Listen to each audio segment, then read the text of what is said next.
패자 부활전이 없는 사회는 발전의 동력이 꺼져갈 수밖에 없습니다. 대한민국 국민들이 모두 밤잠 안 자고 열심히 뛸 수 있었고, 공부할 수 있었고, 일할 수 있었고, 도전할 수 있었다.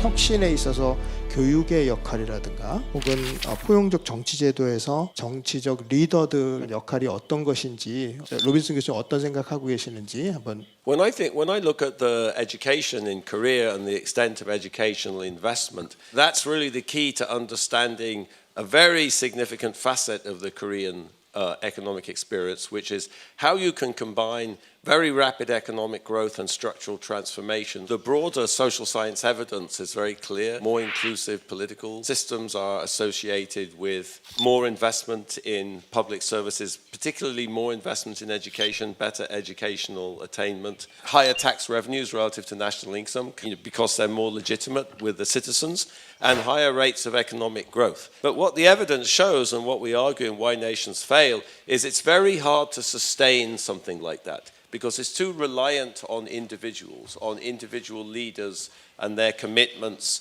The reason you need institutions is that, you have to sustain things. And if men were angels, there'd basically be no need for a constitution. But men are not angels. Men are human and frail. You need institutions to lock that in and make it sustainable. My view of the Korean case is that it was really society that made that sustainable, has really been the secret to consolidating those early benefits, 60s, 70s, and turning it into something really enduring. 영광스럽게도 교수님의 생각과 제 생각이 크게 다르지 않다, 이런 표현을 해주셨는데, 노벨 경제학상을 수상하신 경제학자들의 공통된 의견은 인센티브 시스템의 작동입니다.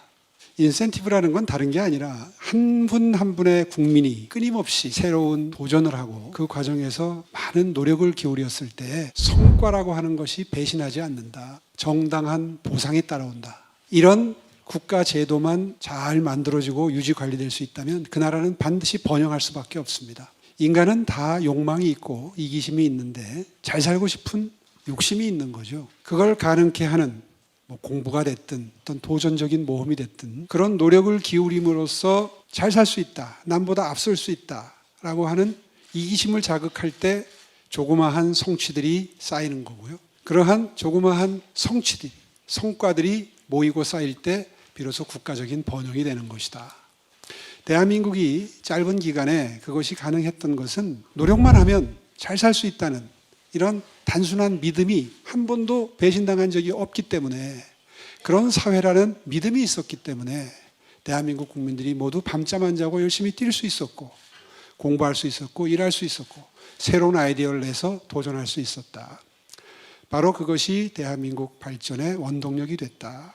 다만 걱정이 되는 것은 이제 대한민국이 어느 정도 경제 성장을 하고 보니 앞서간 사람과 뒤처진 사람들의 격차가 생겨나기 시작했고, 경쟁의 과정에서 어쩔 수 없이 생겨나는 이 격차를 어떻게 한 번 더 도약하는, 계속해서 발전해가는 어떤 에너지로 만들 수 있는 정책적 접근이 굉장히 필요합니다. Well, I agree with them. Many of the political problems in the United States at the moment fundamentally stem from the collapse of shared prosperity over the past 50 years, and particularly, people who did not attend university or dropped out of high school, they have really fallen behind in terms of their living standards. And, and it's not just about incomes also, as I think the mayor was emphasizing, that it's about people's attitudes towards these people. There's bound to be inequality in any sort of market-based society.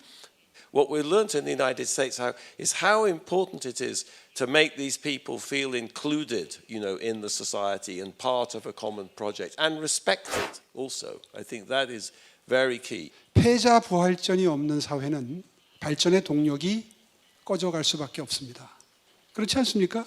경쟁은 여러 번 하면서 인생이 이루어지는데, 한 번 경쟁에서 패했다고 해서 내 자식까지 또 그 손자대까지 어쩔 수 없이 그런 불평등이 더 심화될 수밖에 없다면 그런 사회는 건강한 사회도 아닐 뿐만 아니라 발전의 동력을 잃어버리는 거죠.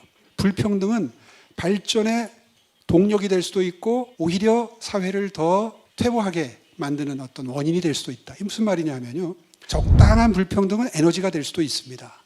100m 달리기를 예로 들면 앞선 주자와 한 1m 정도가 차이 나면 어떻게 하면 앞설 수 있을까 좀 더 힘을 내겠지만 한 10m 정도 차이 나면 포기해버리고 속으로는 앞에서 뛰는 사람 혹시 넘어지지 않나? 이런 생각을 하게 되는 게 인간의 본성이거든요. 인간이기 때문에 당연히 동물과 다른 넘어진 사람은 손을 내밀어서 일으켜 세우고 뒤처진 사람은 함께 포용해서 앞으로 함께 갈 수 있도록 노력하는, 적어도 출발선에서는 기회의 어떤 평등을, 형평성을 보장하는 건 인간 사회의 당연한 도리이기도 하겠지만, 그러나 약자와의 동행이 필요한 본질적인 효용은 바로 이런 발전의 원동력을 만들어내는 데에 계층 이동 사다리가 반드시 필요하다. 계층 이동 사다리가 완전히 망가진 사회에서는 건전한 경쟁 아니면 어떤 노력, 새로운 모험 이런 것들이 이루어질 수가 없게 된다. 가능하지도 않고 시도하려는 마음조차 사라질 수밖에 없게 된다.